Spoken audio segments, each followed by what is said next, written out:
चलिए दोस्तों, स्वागत है आप सभी का।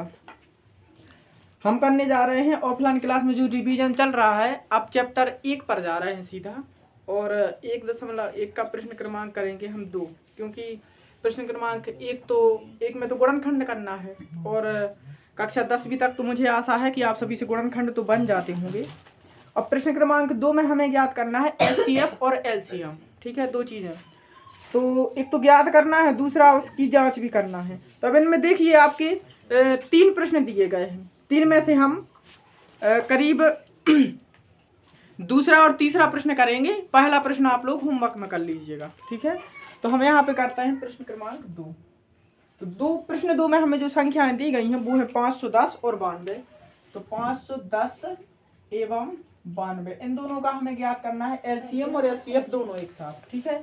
तो हम क्या करेंगे, इसमें 510 के गुणनखंड कर लेंगे, जैसे गुणनखंड किए जाते हैं इसी के आधार पे आप प्रश्न क्रमांक 1 हल कर लीजिएगा सभी लोग, ठीक है। अब देखो, सबसे पहले गुणनखंड में आपको क्या करना है, एक चीज का सभी ध्यान रखेंगे क्योंकि बच्चे कंफ्यूज होते रहते हैं। आप लोग इसमें जो भाग देते हैं उसमें केवल अभाज्य संख्याओं से भाग देना है। बाद में नोट कर लेना, यहाँ से जो अभाज्य संख्याएं होती हैं,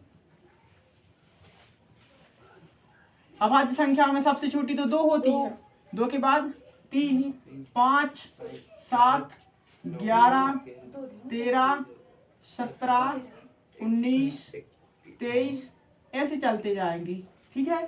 आपको इन संख्याओं के अलावा किसी दूसरी संख्या से भाग नहीं देना है, क्योंकि अगर 2 का नहीं जाएगा तो फिर 4 का भी नहीं जाएगा, 3 का नहीं जाएगा तो 6 का नहीं जाएगा। मतलब भाज्य संख्या से भाग नहीं देना है, क्योंकि कंफ्यूज होते रहते हैं। जैसे कहीं 2 का भाग नहीं जाता है तो पता चला कि 4 का भाग देने लगे हैं, लेकिन अगर 2 का नहीं गया तो 4 का तो वैसे ही नहीं जाएगा।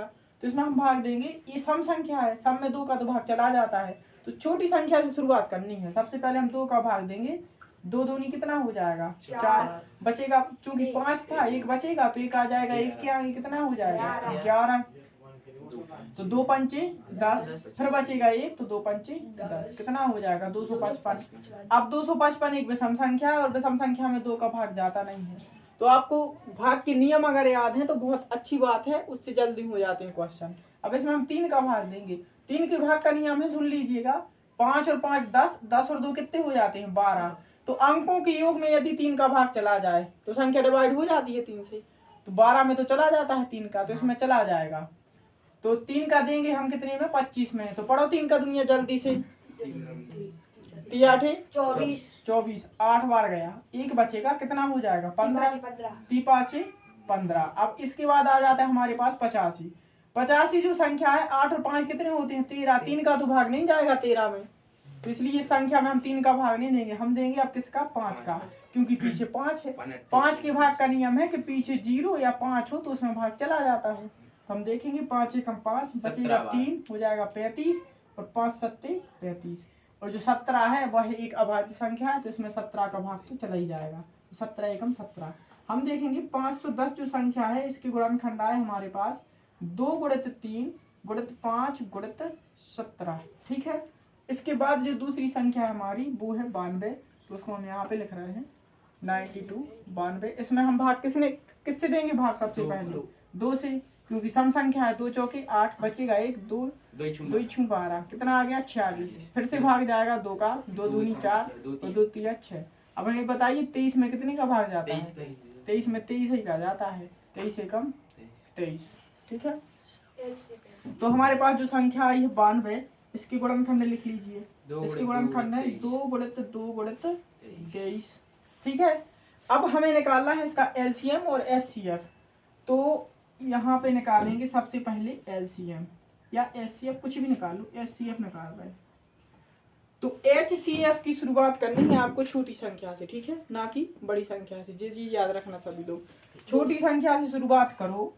एचसीएफ का मतलब होता है हाईएस्ट कॉमन फैक्टर, ठीक है, मतलब ऐसा बड़े से बड़ा गुणांक जिसका भाग इन दोनों में चला जाए, ठीक है, ऐसी बड़ी से बड़ी संख्या जो इन दोनों को विभाजित कर सके। अब देखो, अब छोटी संख्या से शुरू करेंगे। इसका जो गुणनखंड है 2, यहाँ पर भी है, यहाँ पर भी है, इसको लिख लो एक बार, ठीक है। उसके बाद अगले 2 पर जाते हैं, ये 2 है लेकिन यहाँ पर नहीं है, अब इस 2 को फिर से काउंट नहीं करना, एक बार कर लिया है। उसके बाद आता है 23, तो 23 यहाँ पर है लेकिन यहाँ पर नहीं है, ठीक है। तो सिर्फ इन दोनों का एचसीएफ कितना आ जाएगा? 2। अब दूसरी बात, आपको ये नहीं ढूंढना है कि 510 के इसमें है कि नहीं, इसके तो पूरे ढूंढ लिए, इसमें नहीं मिले कोई, जो जितने मिले थे उतने हमने लिख लिए। फिर लिखना है हमें इसका एलसीएम। एलसीएम में आपको याद रखना है बड़ी संख्या से शुरुआत करनी है, ठीक है, बिल्कुल सीधी सीधी मेथड है। जो बड़ी संख्या है उसको तो पूरा लिख दो सबसे पहले, जो गुणनखंड है उसके 2 गुणित 3 गुणित 5 गुणित 17, इसको पूरा लिख दिया हमने जो कहते हो। इसके बाद लाइट चली गई है अभी, तो इसके बाद हम क्या करेंगे, हमें जो एलसीएम निकालना है इसमें सबसे बड़ी संख्या तो हमने लिख ली, उसके बाद देखेंगे कि जो छोटी संख्या है उसके कौन कौन से गुणनखंड बच गए हैं। देखो सबसे पहले 2 को देखेंगे, 2 इसमें है, एलसीएम में भी है, ये वाला 2 इसमें है क्या कहीं पे? ये तो हमने काउंट कर लिया है, नहीं है तो इसका गुणा कर दो। ये वाला 23 इसमें है क्या कहीं? नहीं है तो इसको भी गुणा कर दो। बस जी आ गया हमारा क्या एलसीएम, इनका करना है गुणा। तो अब देखना यहाँ तक तो हमने जी वाली संख्या लिखी थी कौन सी? 510, इसके गुणनखंड लिखे थे, तो इन सब का गुणनफल कितना आएगा? 510। 23 का हो जाएगा कितना? 46। और 23 का जब 46 में गुणा करेंगे तो गुणा करेंगे 46 का 0 का 0 ही हो जाएगा, 46 से कम 46 की 6 हाथ सिलाई 4। अब 46 पंच हो जाएगा हमारा 230, 230 होगा, 230 में 4 जोड़ देंगे तो 234, तो 23,460 एलसीएम आ जाएगा इसका। वैसे गुणा करके देख ले रहे हैं इसका, 510 गुणा में 46, 0 6 6 5 30, 0 4 एकम 4 4 5 20, तो 0 6 4 3 23,460, ठीक है जी, हमारा एलसीएम आ गया। अब दूसरा इसमें लिखा है कि इसको चेक भी करना है कि आंसर सही है कि नहीं, तो जांच हम यहाँ पे कर ले रहे हैं, यहाँ पे लिख देंगे जांच। जांच में हमें क्या करना है, एक सूत्र होता है पहली संख्या गुणित दूसरी संख्या, पहली संख्या गुणा में दूसरी संख्या, पहली संख्या गुणित दूसरी संख्या बराबर में आ जाएगा HCF इंटू में LCM, ठीक है।